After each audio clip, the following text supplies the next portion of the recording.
Welcome to Discourse. Today we're talking about Memoirs of a Southern Yankee Hispanic by Lawrence Clayton. Memoirs of a Southern Yankee Hispanic is really memoirs of Lawrence Clayton's family members, going back to... No, the very first, I think, documentation of his family, like, coming over from... Europe. It was like 1066. Each chapter focuses on another family member, which I thought was very interesting, right? Because I thought when we got into this, it would just be a memoir about Lawrence Clayton. Right. Maybe a bit about his family members, just leading up to him, which it kind of does. But he really dives deep into each one of his family members. Not everyone. He selects a few and really dives deep into their history, and he starts from like younger years, and we follow them all the way into their older years, and some of them even pass away within the story. Spoiler alert. Which I actually love, because each chapter is essentially like a mini memoir dedicated to his family members. And I wasn't really ready for the emotional like roller coaster I would be on, because we learn about these family members when they're young. They're going to college, they're learning things, they're starting their career, they're getting married, they're having kids, they're traveling the world, different things are happening. I'm like, oh, okay, this is interesting. Like, all of these historical facts are thrown in. And then they start getting older, and then like people pass away. I'm not gonna give too much away, but I'm just trying to impress upon you how like emotional it could get, especially when you get tied to these people you're reading about. I almost call them characters, because I know, it seems so like real and in depth, and that really speaks to Lawrence Clayton's writing ability, right? He's able to paint these pictures of these people so well that you feel like they're characters in a story. I had to remind myself these are real people, which then when I reminded myself, it got really emotional. So yeah, I really enjoyed how, like you said, he kind of chose some family members and told us all about who they were, right, and what they did. I really like that a lot of his family members were really intelligent people. Like, they all were well educated. I feel like a lot of it was even times where like when doctors would do crazy, It was like Civil War. He talked about one of his family members was a doctor during the Civil War. Right. Like, and those were times where, there wasn't much. Yeah, it was like the Wild West of medicine. Yeah, exactly. Things were happening without anesthetic and things like that. So I felt like that was kind of cool, and I can kind of relate. I was like, oh, that's cool. I'm in the medical field, so that was interesting to me. And I love just how smart they were. And he seems like super intelligent. Like, he is so well researched. Like, that is crazy to me, the level of detail and how much research he does on all these people. Yeah, and I'm surprised with how in-depth he goes with each person. And like you said, a lot of research went into like researching his family members, which has to be nice, right? Like learning so much about your family members and then being able to put that in a book and then share that with your other family members. Right. And it's going to be there forever. So this is a nice way to capture your family's history. Maybe not for everybody that's going to read it. And he kind of points that out in the book, that this is not necessarily for everybody. It's really for him and his family, which I think is a great way to frame this book before you start writing, so you know your target audience.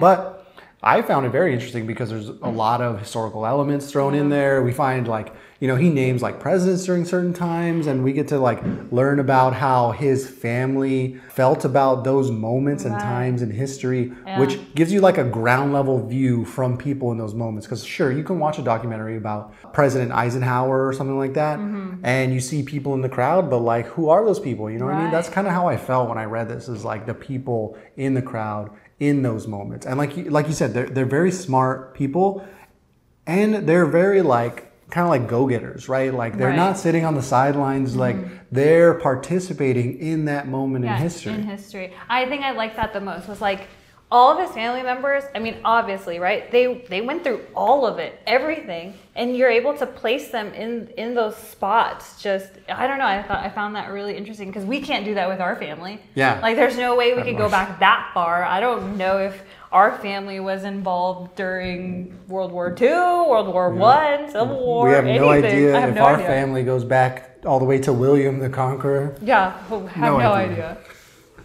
I know my mom is from Torrance. That's all I know. That's it. Yeah, and I like that he kind of gave like a shout out to Ancestry.com too, like how he was able to get a lot of his research off of that too. Yeah. What a great website.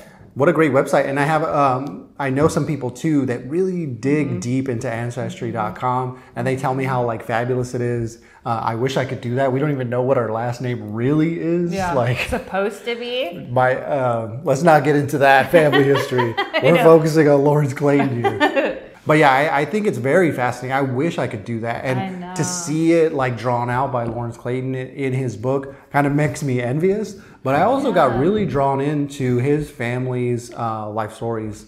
And I'm trying to figure out, like, is it the writing or is it just their life stories is interesting, right? Or maybe it's both. I think it's both, but I honestly feel like had we had something, it's like a family Bible almost, like a historical family tree Bible. If we had that, we would be so like, I don't know, it would be a proud thing to have. And it would be cool for all the future generations to look back on and be like, wow, like I'm hearing it through them sort of situation, like through history. Like how amazing is that? I feel like that's what he has right here. This is like his family Bible. I feel like it would make us more like culturally rich. Right. I think we would understand our history better, and I think his family will understand their history better. I feel like it's a beautiful gift for his family. Like that's amazing. It's amazing. Yeah, because there's, when you read a book, you want it to be personal in certain ways. What's more personal than this like literal history of your family? Right. But while the target audience is his family and the author in general, I still think readers will like this if they are interested in history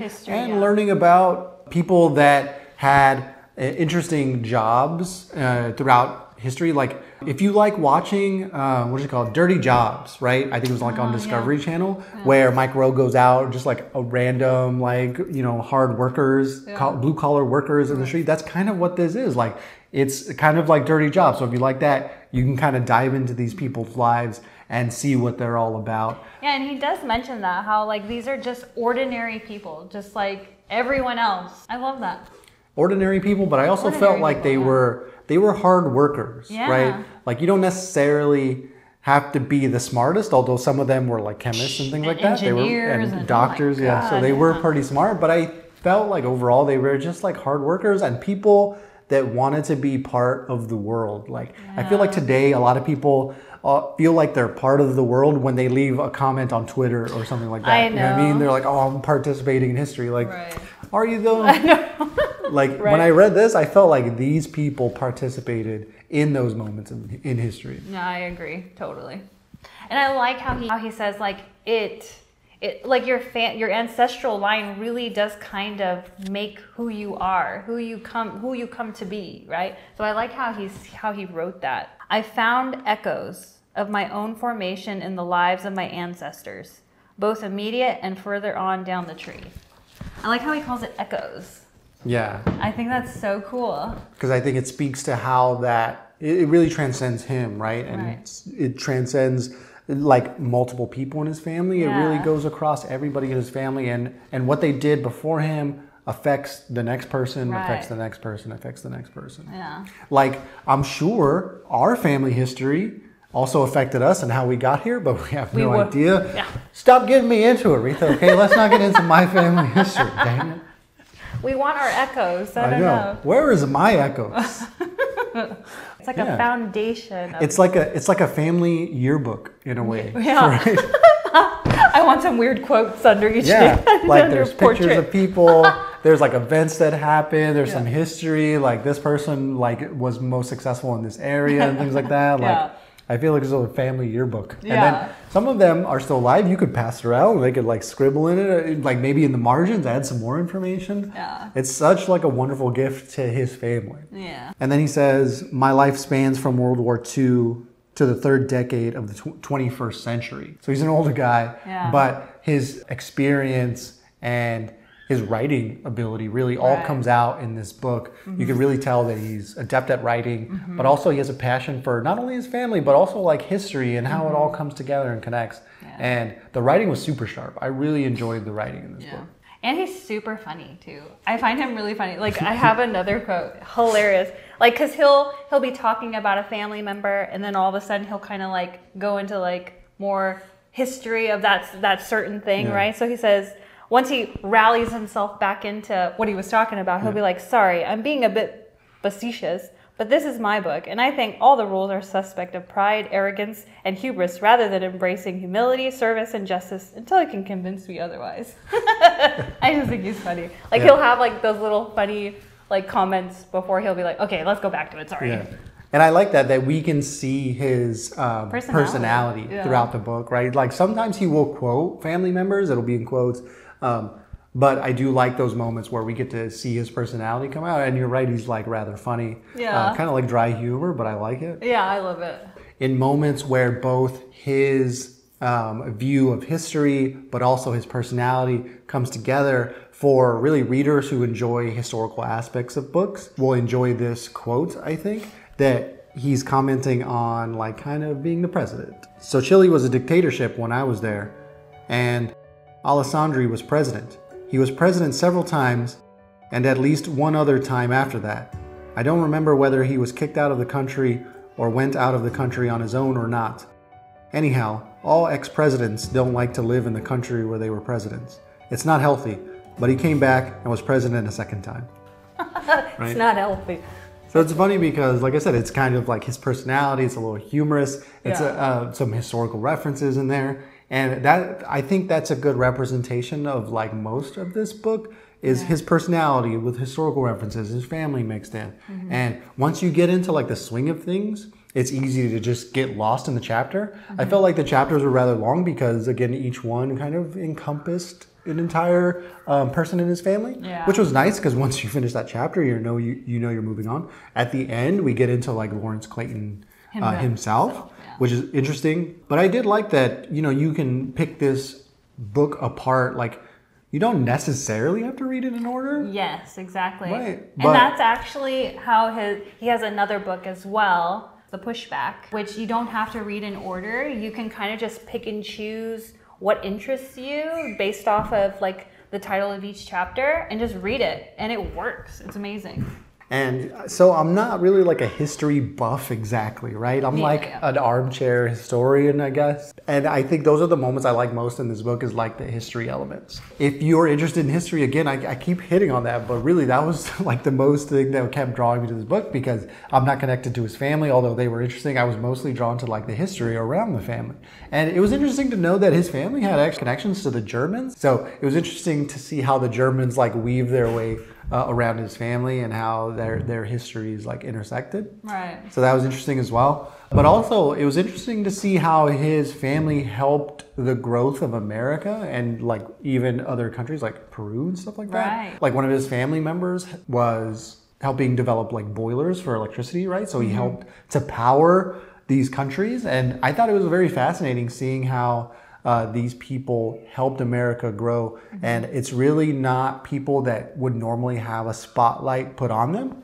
It's finally having that spotlight, right? So if you're looking for, like, a memoir or a biography, I guess, of people on the ground level, I think this does an amazing job of that. Well, and they're all Christians. I think it was like the whole long line of Christianity, right? From its early age stages to now. I feel like they are always giving back. They just find, fulfillment in helping others. Yeah, they find fulfillment in helping others.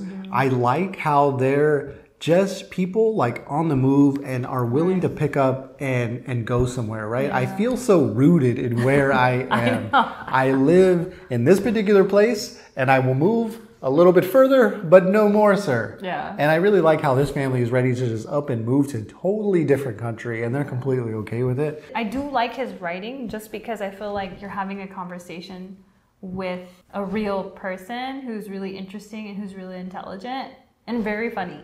Yeah. Like, I did feel like we were having this nice conversation. Yeah, and then even get to have conversations with the other people in his family because he quotes them directly, right? Right. We even get to learn a bit about, like, science as well. I know. Like, let me read this quote here. The disadvantage of making alpha cellulose from the bagasse, I apologize, I murdered that, I'm sure, was that the cost was higher than that made from wood. And second, that the quality varied more from day to day or week to week or hour to hour. The uniformity in general was not as good as alpha cellulose, which we had to compete with. So after running along this route of research for about a year or more, we determined that it was not economical in the world to make alpha cellulose from bagasse, and we dropped it. So very like in the trenches of like this kind of chemistry and development in a company that not a lot of people would talk about. So I thought that was like fascinating as well. So history, science, family lineage, all of that is encompassed in Lawrence Clayton's book. So if you're interested, I highly recommend it. Thanks for hanging out with us, and make sure to check out Memoirs of a Southern Yankee Hispanic by Lawrence Clayton.